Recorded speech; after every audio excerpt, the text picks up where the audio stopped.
කොහමද උඩ හිටන්නේ අර වතුර පාර. අර පාරම නම් ලං වෙලා වගේ නේද? අතන සංගිලි පාරම ලං යනවා වගේ නේද? නෑ.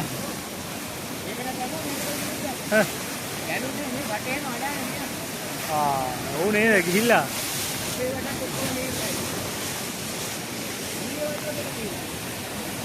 ඔල වතුර ගිහිල්ලා.